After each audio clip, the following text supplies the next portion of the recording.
हमें रिएक्ट में ज़रूरत पड़ सकती है कि हम वेब स्ट्रीम्स को यूज़ करें, रीडेबल वेब स्ट्रीम्स को और अपने रिएक्ट ट्री को रेंडर करें। वो करने के लिए रिएक्ट ने हमें एक फंक्शन अवेलेबल करके दिया है जिसका नाम है render to readable stream.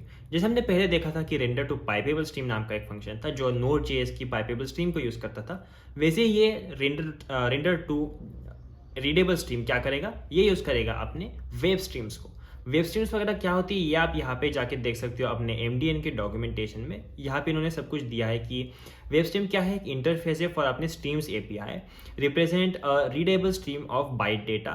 The fetch API offers a concrete instance of readable stream through the body property of the response object. मतलब क्या, ये एक बेसिक एपीआई जावास्क्रिप्ट का जो आप यूज़ कर सकते हो। ये फीचर वेब वर्कर्स में अवेलेबल होता है। इस तरह से इन्होंने कुछ दिया है। एडवांस कंसेप्ट है तो इसीलिए थोड़ा समझने में शायद दिक्कत हो सकती है, पर वीडियो को स्टार्ट से एंड तक देखना ताकि आपको थोड़ा सा जिस्ट मिले कि एक्चुअली कैसा कैसा काम करता है ऊपर ऊपर से। तो आप फिर डीप डाइव बाद में कर सकते हो। बस ध्यान में रखना और आपको पता होना कि ये क्या है, बहुत ज़रूरी है अपने रिएक्ट के दुनिया में। देखो, सबसे पहले ये क्या करता है, क्या पैरामीटर्स देता है, वो सारे देखेंगे। पर इंपॉर्टेंट चीज़, ये वेब स्ट्रीम्स पे काम करता है और अगर नोड जेएस को यूज़ करना है आपको तो आपको रेंडर टू पाइपेबल स्ट्रीम यूज़ करना पड़ेगा। ये यूज़ नहीं कर सकते। इसमें दो पैरामीटर्स होते हैं और ये एक चीज़ रिटर्न करता है। पैरामीटर्स क्या है, बस उसी तरह से जैसा रेंडर टू पाइपेबल स्ट्रीम था। पहला पैरामीटर रिएक्ट नोड, जो कि एक आपका HTML का डॉक्यूमेंट होना चाहिए, जो आपका बेसिकली एक रिएक्ट का कंपोनेंट है और इसमें HTML के टैग के साथ सारी चीज़ें होनी चाहिए बिकॉज ये बेसिकली एक डॉक्यूमेंट होना चाहिए आपका। और इसी के साथ ये जो है वो आपको रेंडर करना है HTML पे, इसलिए आप दे रहे हो उसे as a first parameter. Second parameter क्या है, ऑप्शनल है सेकेंड पैरामीटर, जो कि है ऑप्शंस ऑब्जेक्ट। ये क्या है, ऑब्जेक्ट रहेगा विद स्ट्रीमिंग ऑप्शंस। स्ट्रीमिंग के लिए जो जो ऑप्शंस आपको चाहिए वो सारे ऑप्शंस, एग्जैक्ट सेम चीज़ जो हमने रेंडर टू पाइपेबल स्ट्रीम में लास्ट वीडियो में देखी थी, बस वही चीज़ें हैं। ये सारे ऑप्शंस है जैसे कि बूटस्ट्रैप स्क्रिप्ट कंटेंट, कि आपको स्क्रिप्ट का कौन सा कंटेंट चाहिए वो आप ऐड कर सकते हो, यहाँ पे इनलाइन में जाएगा। बूटस्ट्रैप स्क्रिप्ट, आपकी जो स्क्रिप्ट रहेगी हाइड्रेट रूट के कॉल के लिए वो आपकी जाएगी इसके अंदर। इसके बाद बूटस्ट्रैप मॉड्यूल्स, जो आपके बूटस्ट्रैप स्क्रिप्ट्स रहेगी but emit script type as module, वो यहाँ पे जाएंगे। आइडेंटिफाई प्रीफिक्स, आपके यूज आईडी के लिए जो यूज होगा प्रीफिक्स के लिए वो जाएगा। नेमस्पेस यूआरआई आपका ये क्या रहेगा, स्ट्रिंग का नेमस्पेस यूआरआई रहेगा आपके रूट का, आपके जहाँ से आपकी स्ट्रीम ओरिजिनेट हो रही है वहाँ का। और आपका नॉन्स रहेगा अगर आप स्ट्रीट कंटेंट सीएसपी यूज कर हो, कंटेंट सिक्योरिटी पॉलिसीज। आपका ऑन एरर एक कॉल बैक रहेगा जो एरर आने पे आपको नोटिफाई करेगा। इसके बाद प्रोग्रेसिव चंक साइज, जो कि आपके number of bytes in chunk की आपको इन्फॉर्मेशन देगा, वो रहेगा, आप अपडेट कर सकते हो। और ऑप्शनल सिग्नल रहेगा and about signal that let's you about the server rendering and rest is rendered on the client. इसके लिए अपने पास रिटर्न हो रहा था रेंडर टू पाइपेबल स्ट्रीम में एक फंक्शन अपने ऑब्जेक्ट में, यहाँ पे ये सिग्नल की तरह आता है और इससे आप अवॉइड कर सकते हो। ये ध्यान में रखना है, बस ये एक डिफरेंस है। बाकी शेल एरर वगैरह यहाँ पे नहीं आते हैं बिकॉज शेल का यहाँ पे कोई लेना देना ही नहीं है। रिटर्न क्या करता है, ये क्या करता है, एक प्रॉमिस रिटर्न करता है। प्रॉमिस क्या होती है, प्रॉमिस रिजॉल्व होती है जब आपका शेल सक्सेसफुली रेंडर होता है सर्वर पे, नहीं तो ये रिजेक्ट हो जाती है। और अगर ये फेल हो तो रिजेक्ट हो जाती है प्रॉमिस, कुछ इस तरह से। The return stream has additional property already नाम की प्रॉपर्टी होती है। ऑलरेडी मतलब क्या, कि शेल भी रेंडर हो गया है और कंटेंट भी रेंडर हो गया है। You can await stream dot already before returning a response for crawlers and static generation. मतलब क्या, इस पर वो वाला झमेला नहीं है कि ऑन शेल रेडी पे अलग करो और ऑन ऑल रेडी पे अलग करो। ये बस एक ही चीज़ काम करेगी जो कि शेल को पूरा रेंडर कर देगी। शेल की मॉनिटर का कोई झमेला नहीं है, जैसे कि मैंने पहले बोला। बस शेल आएगा, शेल रेंडर होगा, सक्सेसफुल हो गया तो प्रॉमिस रिजेक्ट नहीं होगी, प्रॉमिस रिजॉल्व होगी। एरर आ गई तो प्रॉमिस रिजॉल्व नहीं होगी, प्रॉमिस रिजेक्ट होगी। और जो प्रॉमिस आएगी अपने पास रिजॉल्व प्रॉमिस, उसके अंदर ऑलरेडी नाम की एक चीज़ होगी, एक की होगी जो आप एक्सेस कर सकते हो क्लॉरल्स के लिए या फिर स्टैटिक जनरेशन के लिए, ताकि आपको पता चले कि सब कुछ रेडी हो गया कि नहीं, ताकि आप वही चीज़ बस क्लॉरल्स को भेज पाओ अपने बॉट डिटेक्शन स्ट्रैटेजी की मदद से।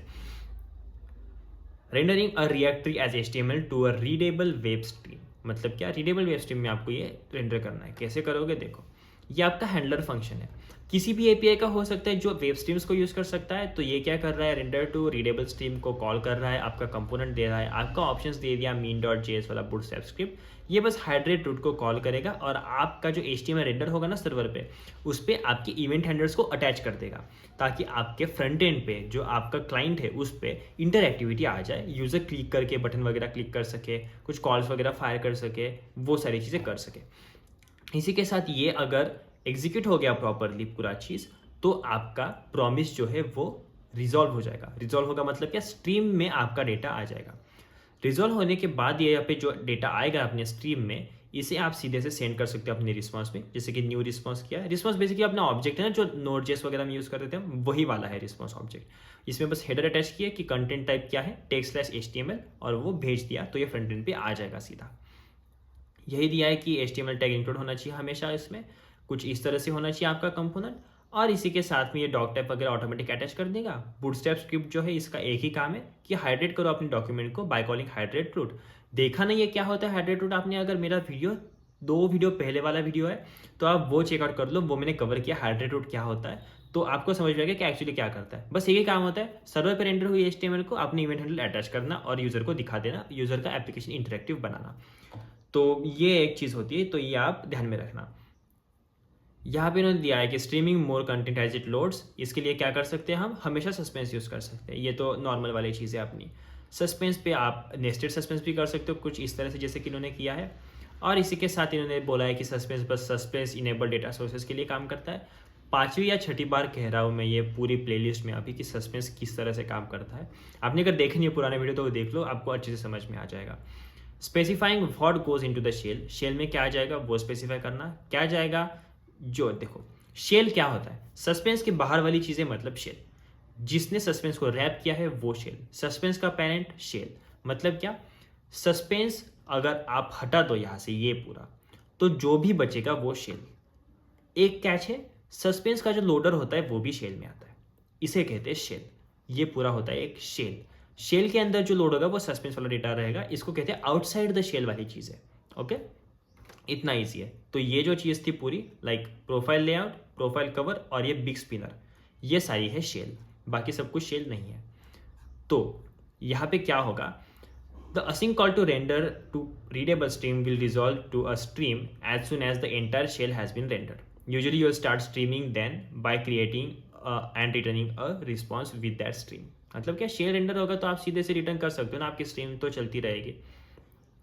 By the time the stream is written, component is nested in nested suspense boundaries might still be loading the data. मतलब क्या, इस सस्पेंस बाउंड्री वाले कंपोनेंट डेटा लोड कर रहे होंगे, इसलिए क्या अपना शेल वाला ये जो फॉलबैक है ना ये दिखेगा हमेशा। बाकी डेटा लोड होने के बाद तो अपना कंटेंट दिखने ही वाला है, उसमें तो कोई दो राय नहीं है। Logging crashes on the server, मतलब क्या, लॉग अगर आपको क्रैश लॉग करने अपने सर्वर पे तो वो कैसे कर सकते हो, ऑन एरर वाला कॉल बैक फायर कर देना, यहाँ पे लॉग कर पाओगे। ये ऑप्शंस में देखा ही था हमने पहले।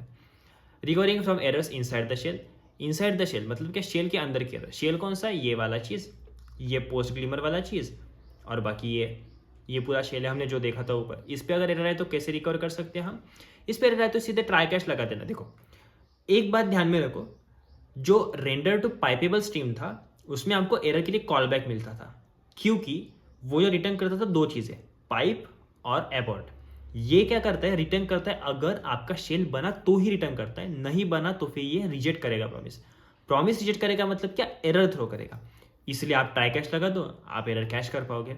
बस सीधी सी बात है, नॉर्मल कोडिंग की कंसेप्ट है एकदम। Recovering from errors outside the shell, shell के आउटसाइड मतलब क्या, जैसे मैंने बोला शेल को छोड़ के आने वाली चीज़ें, मतलब शेल के आउटसाइड, उस शेल के अंदर वाली चीज़ें जो आपने नेस्ट करके रखी है। तो यहाँ पे पोस्ट जो है वो आउटसाइड द शेल चीज़ है, इसीलिए पोस्ट की अगर एरर को आपको मॉनिटर करना होगा तो आप इसे कर सकते हो। देखो यहाँ पे जो एरर आएगी वो एरर आपकी सबसे पहले सर्वर पे आएगी, ठीक है, सस्पेंस के अंदर। यहाँ पे सर्वर क्या करेगा, इसे ट्राई करेगा लोड करने के लिए। लोड नहीं हुआ तो फिर ये बोलेगा कि भाई मेरे से नहीं हो रहा, तुम कर दो क्लाइंट पापा। तो ये क्लाइंट लोड कर देगा, क्लाइंट पे जाएगा, वहाँ पे रिट्राई करेगा लोडिंग। यहाँ पे भी नहीं आई तो ये एरर बाउंड्री को थ्रो कर देगा, कि जो भी पास वाली एरर बाउंड्री उस पर बोलेगा कि यार ये एरर आ गया मुझे। जब ये होगा तो आपको 2 कॉल बैक पे एरर आएगी। सबसे पहले ऑन एरर जो अपना सर्वर वाला था उस पर आपको पता चलेगा सर्वर पे, क्लाइंट पे ऑन रिकवरेबल एरर नाम का जो कॉल बैक है उस पर आपको पता चलेगा कि क्या एरर आई, और यहाँ से आप लॉगिंग वगैरह कर सकते हो जो करनी है।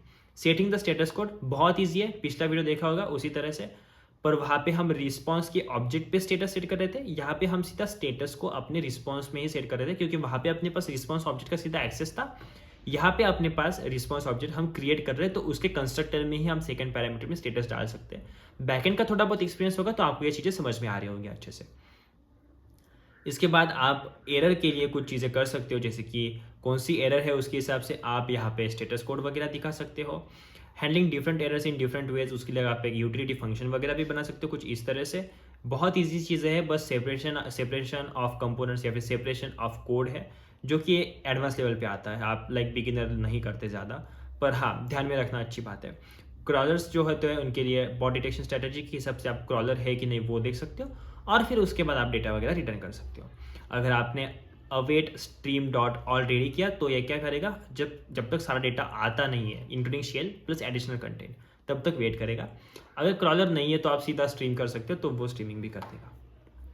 एबोर्टिंग सर्वर रेंडरिंग, इसके लिए बस एकदम बहुत ज़्यादा ईजी चीज़ है, जो कि है क्या, अपना कंट्रोल सिग्नल। तो देखो ये बेसिक अपने Node.js का चीज़ है, ठीक है। Node.js में एक एबॉर्ट कंट्रोलर होता है, Node.js का API है समझ लो। एबॉर्ट कंट्रोलर क्या करता है, कंट्रोलर ऐड करता है। तो इन्होंने क्या किया, एबॉर्ट कंट्रोलर का इंस्टेंस बनाया कंट्रोलर नाम से, और सिग्नल उस पर एक ऑब्जेक्ट होता है, उस पर एक लाइक की होती है, उस पर एक फील्ड होती है, उसका एक्सेस दे दिया अपने रेंडर टू रीडेबल स्ट्रीम के सिग्नल को। तो मतलब क्या, जब इस पर कुछ एग्जीक्यूट होगा तो आप इसे मॉनिटर करो, ऐसा इसका कहना है कि इस सिग्नल को आपको मॉनिटर करना है। तो ये सेट टाइम आउट पे उन्होंने क्या किया, 10 सेकंड के टाइम आउट पे इसको अबॉर्ट कर दी, क्योंकि कंट्रोलर पे अबॉर्ट नाम का एक फंक्शन होता है, इसका यूज़ करके उन्होंने कॉल को अबॉर्ट कर दिया। बाकी बची हुई चीज़ जब अबॉर्ट करोगे 10 सेकंड के बाद जो भी रेंडरिंग होने वाली थी वो क्लाइंट पे हो जाएगी। आई होप आपको ये थोड़ा बहुत तो समझ में आएगा, थोड़ा कॉम्प्लिकेटेड इसलिए समझने में हार्ड जाता है, पर हाँ जैसे मैंने एक्सप्लेन किया आपके दिमाग में थोड़ी बहुत तो चीज़ें घुसी होंगी। तो अगर आपको थोड़ा बहुत भी समझ में आया तो वीडियो को लाइक कर देना, अपने दोस्तों के साथ शेयर करें, ताकि उनको भी पता चले कि क्या होता है रेंडर टू रीडेबल स्ट्रीम, और वेब स्ट्रीम्स के साथ हम कैसे API अपने यूज़ कर सकते हैं अपने API के अंदर अपने रिएक्ट को, ताकि हम SSR SSG चीज़ें कर पाए और क्रॉलर्स वगैरह को अपना इन्फॉर्मेशन दे पाए। और चैनल को सब्सक्राइब करना बिल्कुल मत भूलना, क्योंकि हम 300 सब्सक्राइबर्स के बहुत ज़्यादा करीब है। जल्दी से ये माइलस्टोन पार करेंगे, और 500 का नया माइलस्टोन वो भी जल्दी से पार कर देंगे। मिलते हैं अगले वीडियो में, तब तक के लिए थैंक यू, बाय बाय।